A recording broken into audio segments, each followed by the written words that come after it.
ഞാൻ തെരഞ്ഞെടുപ്പ് കമ്മീഷന് കൊടുത്തിട്ടുണ്ടല്ലോ.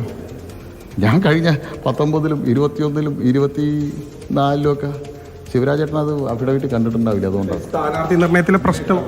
ഒരു വിഭാഗം പറയുന്നത് ഇപ്പോഴും ശോഭാ സുരേന്ദ്രനായിരുന്നെങ്കിൽ കുറെ കൂടി വോട്ട് കിട്ടിയായിരുന്നു. അല്ല, എന്നെക്കാട്ട് കഴിവുറ്റ നിരവധി ആളുകളുണ്ട്. Shrimati Shobha Surendran, M T Ramesh, N Radhakrishnan, P K Krishnadas, K Surendran, Rajeev Chandrasekharan, V Muraleedharan ഉൾപ്പെടെ BJPയിലെ കൃഷ്ണകുമാറെക്കാട്ടും ഏറ്റവും ജനസമ്മതിയും കഴിവുള്ള നിരവധി ആളുകളുണ്ട്. പാലക്കാടനെയുണ്ട്.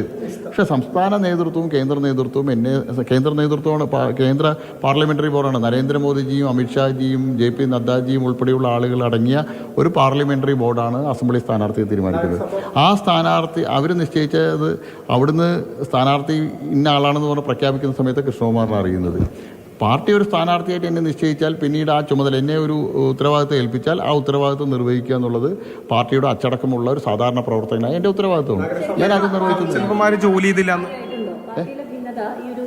പാർട്ടിയിലൊന്നും ഒരു ഭിന്നതയില്ല. എല്ലാവരും ഒറ്റക്കെട്ടോടുകൂടി ഒരേ മനസ്സോടുകൂടിയാണ് പ്രവർത്തിച്ചത്. എല്ലാ ആളുകളെയും, നഗരസഭാ കൗൺസിലർമാരെ, നഗരസഭയിലെ സ്റ്റാൻഡിംഗ് കമ്മിറ്റി ചെയർമാൻമാരെ എല്ലാവരും ഏൽപ്പിച്ച ഉത്തരവാദിത്തം അവർ കൃത്യമായിട്ട് നിർവഹിച്ചിട്ടുണ്ട് എന്നുള്ള നഗരസഭാ പരിധിയിലെ വോട്ട് അങ്ങനെ ഇല്ല. 1% പോലും. ഞങ്ങൾ വിലയിരുത്തൽ യോഗം നടത്താനേ പോകുന്നതേ ഉള്ളൂ.